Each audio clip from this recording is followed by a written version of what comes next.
Olá pessoal, como vai? Tudo bem? Bom, eu queria fazer um comentário aqui hoje, mas antes de fazer este comentário bíblico, eu gostaria de fazer uma preliminar aqui. Bom, se hoje, eu começar a falar por aí que eu fui casado com uma determinada atriz, uma atriz famosa do Brasil, e enquanto casado com ela, eu viajava ao mundo todo, visitava uns diversos países. As pessoas que me conhecem vão falar: esse cara é doido, esse cara nunca foi casado com atriz nenhuma, eu conheço ele desde criança, verdadeiramente nunca tive contato e nem conheci atriz nenhuma. Mas eu poderia dizer isso, e quando questionado por eles, eu poderia dizer: ah, isso é pela fé. Aí eles iam me achar mais louco ainda, me chamar de doido varrido. Bom, é isso que acontece com as religiões. Quando uma religião olha para a visão teológica ou para a construção da fé que a outra religião criou, aquela religião vê a outra como uma religião falsa, uma religião mentirosa, uma religião que não tem embasamento. Porque na verdade a religião não tem o embasamento que ela tem para sustentar a fé dela. Explicando melhor, é assim que o cristianismo vê o islamismo como uma religião falsa. É assim que eles veem o budismo, é assim que eles veem o hinduísmo. Da mesma forma, o islamismo vê o cristianismo dessa maneira, como um grupo que não tem um embasamento verdadeiro da fé, e não acredita no Deus verdadeiro, porque na verdade uma religião olha a outra segundo a perspectiva dela. Ela não tem aquele embasamento que ela tem. Então, por ela não ter aquele embasamento que ela tem, ela torna a outra mentirosa. Se olharmos no contexto geral, todas se tornam mentirosas frente a essa referência que uma usa para poder questionar a outra. Dentro do cristianismo, eles tratam aquele personagem do primeiro século como um personagem que deve ser ignorado em muitas coisas. Eles constroem um outro Cristo em cima daquele Cristo. Eu vou mostrar aqui para você agora uma referência que pode justificar este meu comentário.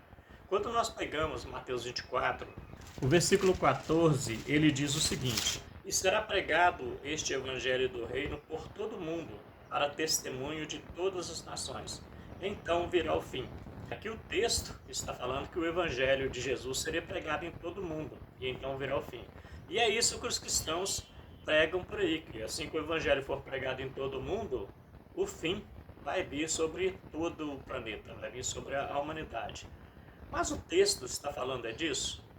Ora, se Jesus está falando isso, que os cristãos pregam por aí, aqui Jesus não funcionava muito bem. A cabeça de Jesus era uma cabeça meio distorcida. Porque é isso que eles estão projetando nesse Jesus da Bíblia. É claro, não no Jesus que eles criaram, que está por aí, um Jesus onde que é criada uma harmonia em cima de tudo que ele disse. Mas essa harmonia existe se você pegar esse texto aqui e projetar esse texto para o fim do mundo cósmico, para o fim do planeta, para o fim das pessoas? Eu digo para você que não, porque em Mateus, no capítulo 10, no versículo 23, está escrito o seguinte: quando, porém, vos perseguirem numa cidade, fugi para outra, porque em verdade vos digo que não acabareis de percorrer as cidades de Israel até que venha o Filho do Homem. Ora, o Filho do Homem viria no final dos tempos, no segundo contexto bíblico aqui, e também segundo a construção desse Jesus que a tradição prega por aí. Esse Jesus que a tradição prega, ele não é esse Jesus aqui. Aqui você viu esse Jesus aqui falando que ele viria ainda naquela geração de judeus, antes que eles terminassem de percorrer toda a cidade de Israel. Ok? Eu tenho falado muito desse versículo aqui nesse canal, o versículo 28 de Mateus 16, onde Jesus reforça mais uma vez que ele viria naquela geração. Aquela geração teria um encontro com ele. Em verdade vos digo que alguns há dos que aqui se encontram que de maneira nenhuma passarão pela morte, até que vejam vir o Filho do Homem no seu reino. Ora, mais uma vez aqui, a gente está vendo Jesus falando que ele voltaria naquela geração e que alguns daqueles que ali estavam ouvindo ele vir, ou veria ele vir no seu reino, ok? Então a tradição não ensina isso, a tradição não ensina que Jesus prometeu voltar ainda naquela geração. A tradição diz que Jesus prometeu voltar no futuro. É uma maneira de aprisionar as almas, é uma maneira de aprisionar as pessoas a um sistema religioso que lhes promete a salvação. Eu vou citar mais um versículo que eu tenho comentado com bastante frequência aqui, que é o Mateus 24, 34. Aqui em Mateus 24, no versículo 34, Jesus ainda está ali falando para os judeus o que aconteceria ainda naquela geração, no pré-período, né, ou no período pré, onde os judeus sofreriam a destruição da cidade de Jerusalém e a queda do templo, as consequências que traria a invasão romana sobre o povo judeu, né, o amor de muitos esfriando, aparecendo muitos falsos profetas naqueles dias, as pessoas tendo que fugir, né, da cidade de Jerusalém, e as grávidas, o sofrimento pelos quais as grávidas iam passar naquele período ali da invasão romana, e também que os romanos levariam um e deixariam outros. Lucas deixa isso bem claro no capítulo 21, quando ele esclarece, né, que Jesus, na verdade, estava falando que os romanos levariam uns para escravos e deixaria outros ali na cidade de Jerusalém.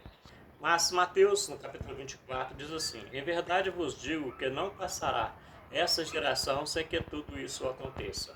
Ora, se Jesus, em diversas passagens, ou em diversos sermões, ou em diversos comunicados aos seus discípulos, disse que ele voltaria ainda naquela geração e que o fim aconteceria naquela geração, e esse fim que aconteceria naquela geração, ele é mencionado em diversas parábolas de Jesus, como a parábola das 10 virgens, como a parábola do rei, né, que mandou convidar as pessoas para a festa, para as bodas lá do seu filho, e outras parábolas também. Em diversas parábolas, Jesus fala que ele voltaria naquela geração. Aquela geração era a geração do fim. Ora, se nós pegarmos agora a passagem de Mateus, capítulo 24, versículo 14, onde ele fala que esse evangelho do reino seria pregado em todo mundo, então viria o fim, e transformar isso aqui no mundo cosmos, sendo que ele disse em todas essas outras passagens que eu disse que ele voltaria naquela geração, aí é uma certa insanidade. Ou de quem está pregando hoje para poder manipular as pessoas, ou daquele Jesus do Antigo Testamento. Mas, na verdade, esse texto aqui, ele está coerente com aqueles outros textos que eu li. Porque a palavra mundo aqui é a palavra oikomene, que significa mundo conhecido, mundo civilizado. Então, quando Jesus disse essas palavras, ele estava dizendo o seguinte: e esse evangelho do reino será pregado em todo mundo conhecido, e então virá o fim. Prova disso que lá em Colossenses, no capítulo 1, Paulo disse que o evangelho do reino já tinha sido pregado em todo mundo, cerca ali de 20 e poucos anos após essa fala. Então, quando Jesus está falando aqui que esse evangelho do reino será pregado em todo mundo, então virá o fim, a palavra mundo aqui não pode ser transformada na palavra cosmos, na palavra planeta, porque senão quebra a coerência do texto. Mesmo porque, como eu já disse, a palavra usada aqui, na verdade, é a palavra oikomene. Então, na verdade, Jesus disse o seguinte: e esse evangelho do reino será pregado em todo o mundo conhecido, então virá o fim. E o mundo conhecido foi evangelizado ainda nos dias dos seus discípulos, dos seus apóstolos, como ele prometeu em diversas passagens, inclusive para João, que João estaria vivo, né, quando ele voltasse. Quando ele está conversando com Pedro, ele disse para Pedro: que te importa que ele fique até que eu venha? Então há uma coerência no texto. Quem tira de coerência é a tradição religiosa, que prega de uma maneira diferente, prega um outro Jesus que não esse que está contido aqui no chamado Novo Testamento.